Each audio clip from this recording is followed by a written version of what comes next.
Hi, my name is Brian Fox. I recently sat down with all 9 town council and school committee candidates to learn more about them. Questions were developed by myself and members of the Wakefield, Massachusetts Community Page Facebook group and were not reviewed by WCAT, and no candidate was provided a final list of questions ahead of time. For preparation, I reviewed all 9 candidates' voting and town census records back to 2016, looked at posts on local Facebook groups, campaign pages, conducted online searches, and read the Wakefield Daily Item.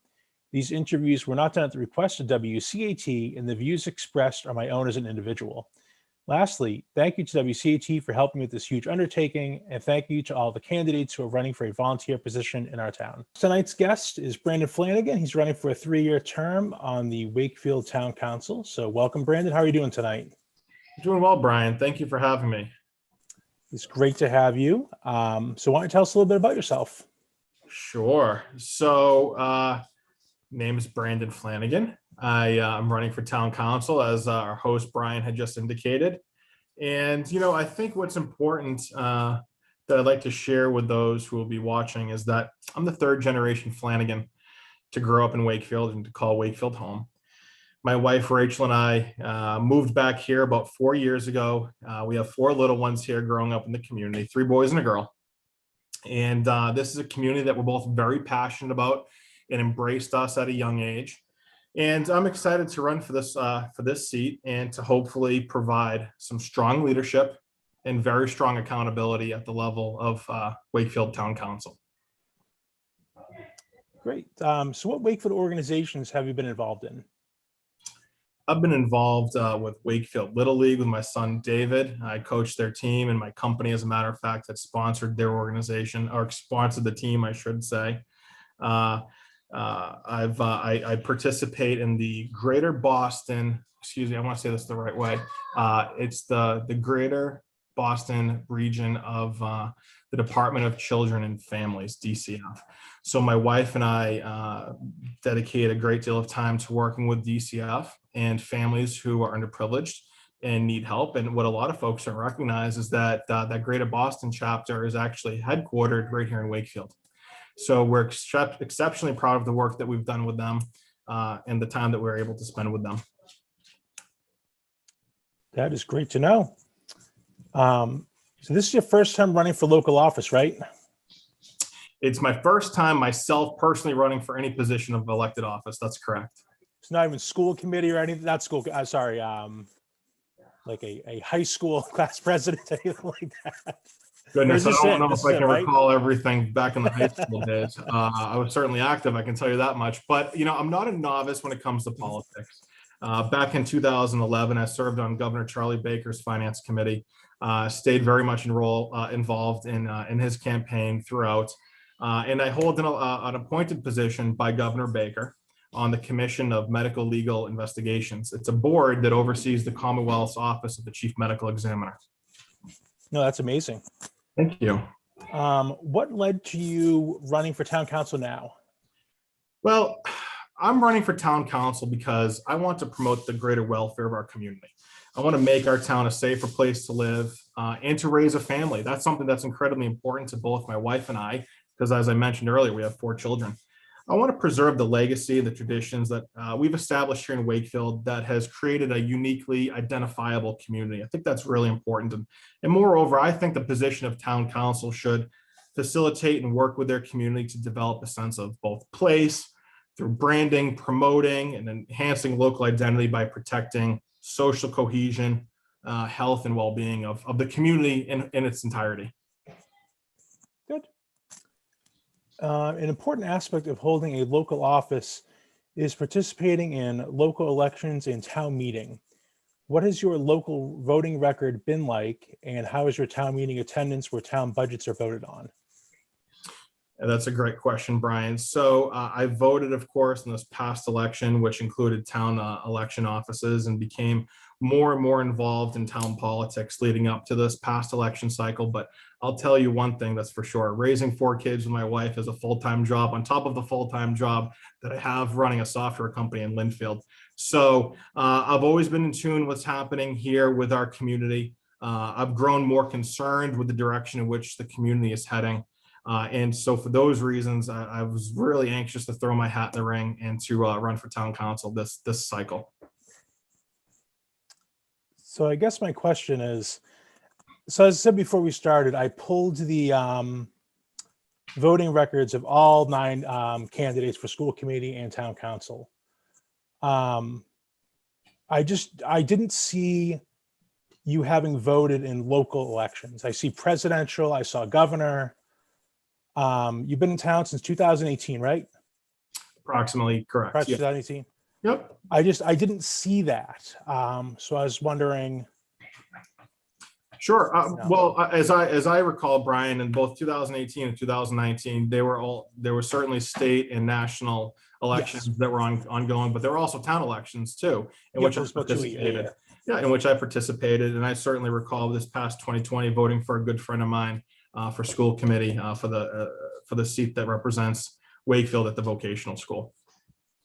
Great. I might be wrong. I'm going off what I had what I saw about a month ago. So I could be mistaken. Sure. I can double check on that. Okay. And the other thing is, have you turned in your town census? You are the only candidate who hasn't appeared to have turned in your town census as well. Do you know what the town census is? You look a little puzzled. I do. I have mine because I haven't turned mine in yet either. So I certainly understand what the town census is, and I recognize the importance of the census for the community to have a strong understanding of the growth of the community. If I can't recall if I've turned it in or not yet, however, we've gone through some changes here with our home in terms of transferring from one estate to the next, one trust to the next, I should say. As a matter of kind of function, we want to make sure that we have accurate and updated data to provide the town. I believe that one's just who lives in the household and the address. Right, but there was an issue in which there were different trusts that we had to deal with, and the deed also, we wanted to ensure that was properly reflected. Okay, that's fine, understandable. What skills do you think you can bring to the town council? Well, as I mentioned early on, Brian, I haven't run for office before myself, but I'm not a novice when it comes to politics. And as I said earlier, I mentioned my participation and involvement with Governor Baker's Finance Committee, my public service, the Commission on Medical Legal Investigations, and also I served as a director on a board for a nonprofit organization named Protect Mass Children. It was a nonprofit organization which advocated for legislative change for both for children against child abusers and child predators. And that's something that I'm very, very proud of. As I mentioned also early on, I serve as the Chief Executive Officer for National Law Enforcement and School Safety Software Organization. My intent is to bring both my public service record and my skill set as an executive to the town council and bring a business-like mindset to the town council and ensure that accountability is met and that I'm able to lead from the front when it comes to leading our community to the next level. Great. How did you get involved in the DCF type roles? This is very interesting to me. Sure. Well, my wife and I are also very active in our church in North Reading. And so as a matter of being active in our church, we also became involved through the foster care ministry. And through that, it provided us a segue to work and align ourselves closely with the Greater Boston chapter of the DCF.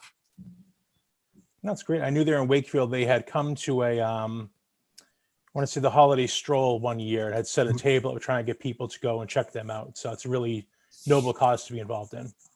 Sure. And I appreciate you doing that for the community and for DCF. It's certainly an organization that we could provide more support to, in my opinion. I think a lot of folks don't recognize that they're based here in Wakefield, and they're very accessible. And my wife and I experienced, a personal matter that also drove us closer to working with them. And that's something that's incredibly important to us and that we're both impassioned with. So I don't know if you've been following the National Grid work. It's led to some detours on Salem Street. The road is still closed on Broadway where the train crossing is. So I was wondering what ideas you have to reduce the kind of issues we're facing like that now. Whereas it seemed like it wasn't realized that Broadway would be closed for as long as it is for that work to be done. Well, first of all, as I mentioned, Brian, it starts with leadership and transparency with the community. And I feel terribly for the business owners over on Broadway who have been so adversely and negatively impacted by the closure of that road. It's not uncommon for folks to just continue to drive right on by it on North Ave without recognizing that they're even open. And I've talked to those business owners, and I know that Early Harvest has been negatively impacted by this, as is Caparel's Liquors and Marinas and the other organizations that are there. With respect to the National Grid work, I think it's suffice to say that it's a bit of a disaster. And let me first back that up by saying the roads in our town are absolutely deplorable. The downtown, the Main Street in particular, needs a lot of work and it requires a lot of attention. So as somebody running for town council, one of my top priorities is reinvesting in our community. And I think that we need to continue to bring that into our community so that we can attract folks to our downtown, drive local business, and continue to drive commerce, which will support our infrastructure and also drive more spending at the local level in addition to that. You know, I hear a lot of talk often about communications and communications protocols. Where are they? I ask the current members of the town council, where are they? Because I haven't heard anything as a resident from this community, and I know other folks haven't either. So I think being more open, transparent, and communicating more thoroughly with our public would probably serve the current town council members a lot better. No, I'm sure there's people who live on Broadway would definitely agree with you about the communication lapse. Yeah, I mean, Brian, I was what are you gonna do? I mean, they're trapped. I was meeting with folks on Saturday, meeting with a few folks in local neighborhoods over on the west side. And I grew up on the west side, as a matter of fact. I grew up on Jordan Ave. And so talking with them, they feel landlocked. You know, they're stuck there, and that's not fair for them. And then not to mention the traffic backlog and congestion that's very, very much noticeable on North Ave there. Compound that by the Foundry Street closing because of the massive development project that's ongoing. We've got ourselves a little bit of a traffic jam, pun intended. Yes. I mean, with regard to the growth that's going on in the Foundry area, and of course, additional road closures, how can we manage the growth that's going on? I'm sure you've noticed the condos and apartments that are popping up. It was announced, I think, at the recent meeting that we're going to possibly have apartments going at the head of the lake. Sure, I saw that today. 485 units are being proposed. Very big building going there. Possibly. A massive building. As a longtime member of the community, as I mentioned earlier, Brian, I'm really concerned with the direction in which the town is heading. And mark my words, if we don't take action now, and if we don't begin planning for the future, we'll be soon living in the city of Wakefield. And to that point, we cannot have a sustainable and successful community without good planning based on long-term vision and coordinated implementation. We need to ensure that we're strategically planning for not only the current generation, but also future generations. As part of the plan that I would like to propose and implement if elected to town council is to also designate the lake and the area immediately around the lake as a green space. Why this hasn't been contemplated before, I'm a bit unsure of, because I think that it's incredibly important to most Wakefield residents to maintain the legacy and also maintain and preserve the integrity of the lake and its meaning to everybody in this community. No, you raised a good point about the green space. I mean, many say the crown jewel of Wakefield is the lake, and the ability to control what is developed around there is very important to maintain what we have now. Absolutely. I couldn't agree with you more, Brian. It is the main attraction. And I think for that reason, we have one of the best downtowns in most of Middlesex County, if not all of it, you know, which is why I'm disappointed to see the roadways in the current condition that they are. And to see, you know, the continued vacancy of the storefronts in downtown Wakefield. As my wife and I said, we moved back 4.5 years ago, and they're still empty. You know, I understand that there's been projects proposed, but nothing's been followed through on. And I don't think we have a strong enough push coming from the top in order to promote some type of change that will stimulate the local economy here in Wakefield and attract businesses to want to be in Wakefield. Do you consider the top the town council, town administrator? Where do you consider that line? I'm sorry, could you repeat the question? Where do you consider the top to be? The town council, Another department, town administrator. Yeah, you know, I think ultimately the buck stops with the town council. Period. Buck stops with town council. There needs to be greater leadership, stronger vision for the future. That's what's most important to our community, and that's what our community needs now more than ever. Great. What do you think an overlooked issue in town is, and how could it bring a better return on investment? What is an overlooked issue, and what do we do for a better investment? Well, I think that, Brian, there are a number of items that I would like to contemplate, that I'd like to discuss, I should say, as a matter of overlooked issues. Number one, I think, are the schools.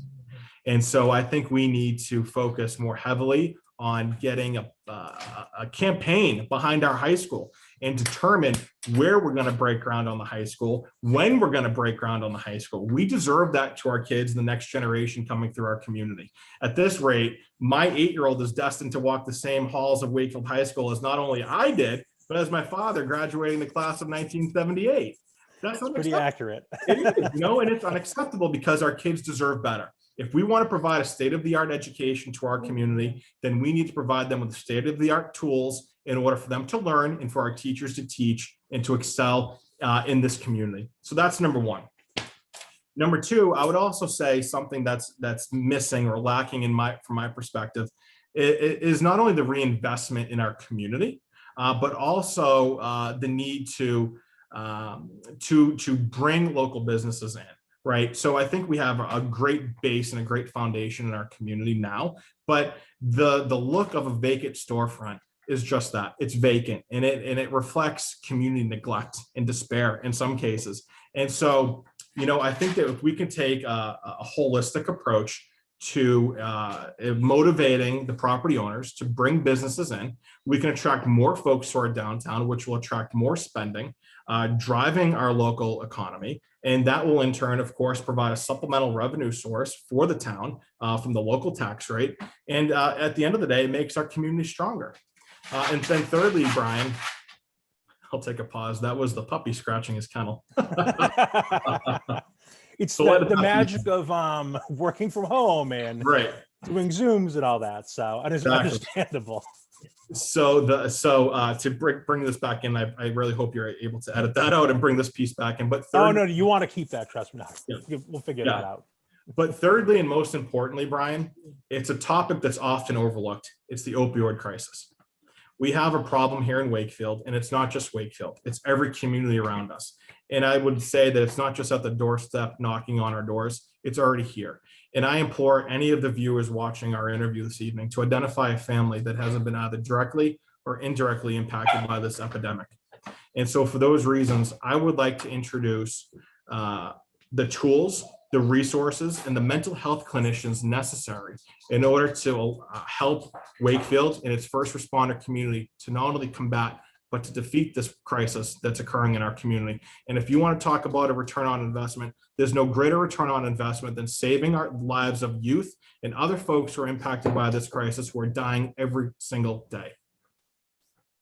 Nope, those are three great points you've made. I'm sure that the public safety officials in town would be in full support of trying to control the opioid crisis, because it's not something in the city. It's definitely here now. So it is. And I'm a huge supporter of law enforcement and our first responders. Many of my great friends from high school serve in both our fire and police departments today, and they're doing a great job. I think we can support them even more so to combat this problem. So I know you've been a vocal supporter of the Warrior logo. And as you know, the logo is retired at the last school committee meeting. So what are your thoughts on how the debate has gone? And should the school committee have waited until after the non-binding election on April 27th to make their final decision? It's a great question, Brian. And it's a question that has both sides deeply entrenched and has very much divided our community. It's the biggest hot button issue right now that's I've heard about for more people than anything else leading into these forums I'm hosting. Yeah, and I think that speaks volumes to the issues that are occurring in our town. And I think it speaks volumes to the current climate of our community. With respect to the logo, I'm disappointed with how our community's responded to this. as I said, both sides are deeply entrenched. And I think that you would agree with me, Brian, when I say that hurling insults, personal attacks, cyberbullying to some degrees, and even harassment and other continue to occur, whether it's online, through Facebook, or any other means. And I, for one, am adamantly opposed to that and condemn any type of bullying. I would also say, with respect to the logo, I'm more disappointed in the school committee's choice to undermine the voices of the people of this community. I'm disappointed that 5 individuals in particular took it upon themselves to vote on behalf of 20,000 proud Wakefield residents. Now, I look forward to the folks of this community casting their ballot and casting their vote on April 27th. And I think that their voices need to be heard, and that will dictate the future of our community with respect to the logo. Does that mean you want to bring it back, or do you find that the last committee's decision was final? I do not believe it should be final, not by any standards. I think that my personal belief is that they cast their vote in anticipation of the ballot question that's appearing on April 27th to purposely defeat it and to try to deter people from coming out to vote for it, therefore silencing the votes and the voices of people in this community. Now, I'm not saying one way or the other what I think needs to happen, but what I am saying has to happen is that the votes need to be counted and the voices of the people in this community need to be heard. Period. End of story. Good. So how can we keep property taxes under control while still funding our town's needs?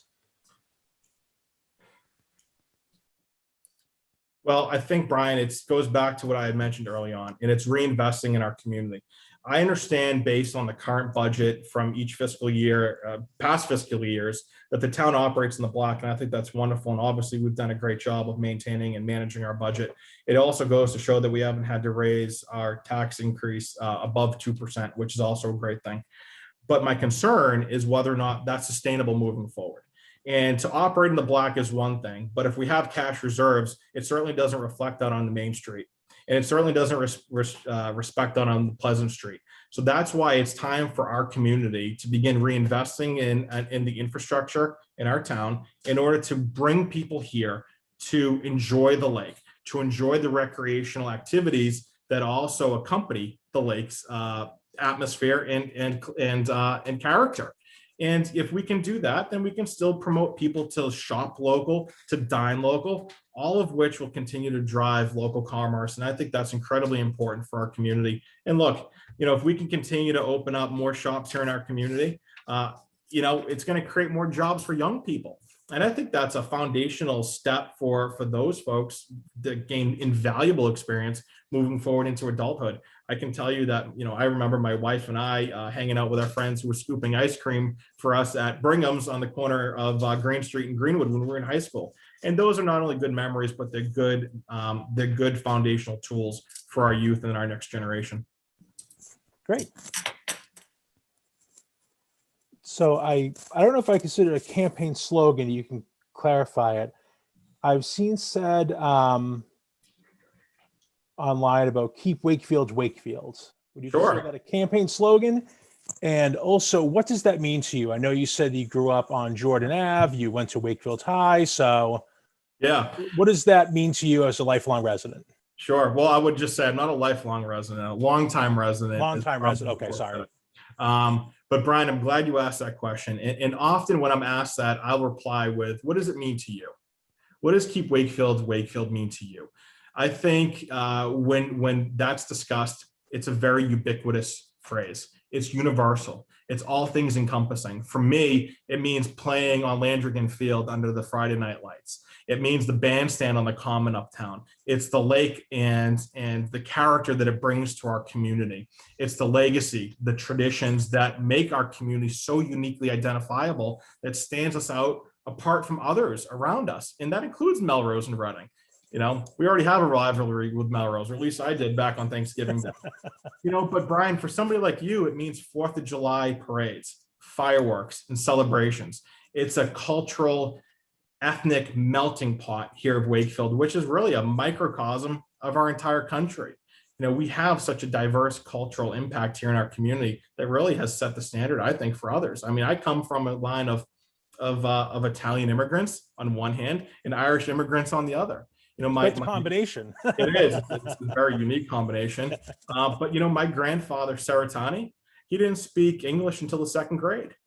And he lived the American dream, and he epitomized it because he built a business with his family, and that turned into a regional grocery store chain. So I know you own a company in Linfield, so you may be familiar with this depending on how you travel to work. Linfield requires the UPS trucks on Kimball Lane. Oh, yes. To take a left. Yes. Now, yes. I work on Kimball Lane, so I am well versed. After I drop my sons off at Dalby, I can run right into it. So you're coming down Salem Street, and of course, the UPS trucks. It's on the Wakefield line, but they are in Linfield. They are indeed in Linfield. UPS as a company has regulations where they expect their employees to take a right. Obviously, they take a left into Wakefield per Linfield order. Right. So is this something you see that could be changed to get the Linfield trucks to stay in Linfield? I know it's a big issue for the Salem Street residents in that area. Yeah, well, it's a big issue for a lot of Wakefield residents. I mean, I'm dropping my sons off at Dolbear in the morning, and I'm heading to the office, and I'm running into. You're going right down that road, running into 100 trucks. Here's what bothers me, Brian.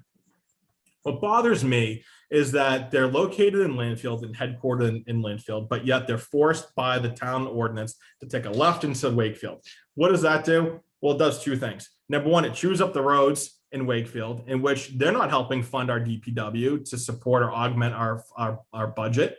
That's number one. And number two, we're not touching those excise taxes. Linfield is recouping all of those benefits there with respect to the excise taxes with the trucks in Linfield. And Wakefield is getting the short end of the stick of that. And if I'm elected to town council, that's something that I would very much be interested in reevaluating on behalf of our community, because at the end of the day, it's affecting Wakefield. And it's only affecting Linfield in probably more positive ways than it is otherwise. So that's something that I very much look forward to exploring. Lastly, so we're still in the middle of a pandemic. So how have you been able to campaign during this time where we're not supposed to have events and the normal things you would see during a campaign, a lot of house parties and functions? It's all small these days. So how are you managing to do that? Well, we're certainly doing the best that we can, and we're working every single day to reach as many residents from this community as possible, because I think it's incredibly important to hear from as many voices in this community as we can. As an elected official, I want to represent Wakefield the best way that I can, and I want to represent this community well. And I can't do that unless I'm able to reach these people. So my goal, nights, days, and weekends, aside from my day job, has been to speak with, meet with, Zoom with, and communicate with otherwise as many folks from our community as possible. And sure, I would love to perhaps door knock and meet more people in that fashion, but I just don't think it's feasible because of COVID and not only because of the current restrictions, but because of the level of perhaps uneasiness. And I certainly respect and appreciate the heck out of that. No, it's certainly a different year. You're not the only one facing this. No. Even it used to be you drive by on a weekend, well, the sign holders out there, there's a lot less sign holders these days than there normally would be, considering there's 9 people running for an election on the same day. And that would be multiple street corners be filled with people. And that's just not our normal way. No, it's not. But, we're certainly working hard, and we're touching as many folks as we can. And, we're working around it. That's all. It's a little curveball, but you got to learn to hit the curveball too, right? Or you'll never make it in the big leagues. There you go. And as a baseball coach, you would know that. Yeah, I don't know how good of a coach I was in baseball. I should probably try my hand at football. You know, I'm more experienced with that one. So exactly. Well, Brandon, it's great to talk to you tonight. Thank you so much for joining me. Good luck to you on the April 27th election. And I look forward to hearing more from you. Thank you. Thank you, Brian. It was an absolute pleasure to speak with you. I appreciate the time you took to do this and all that you do for our community day in and day out. So thank you, Brian. Thank you. Have a nice night. You too.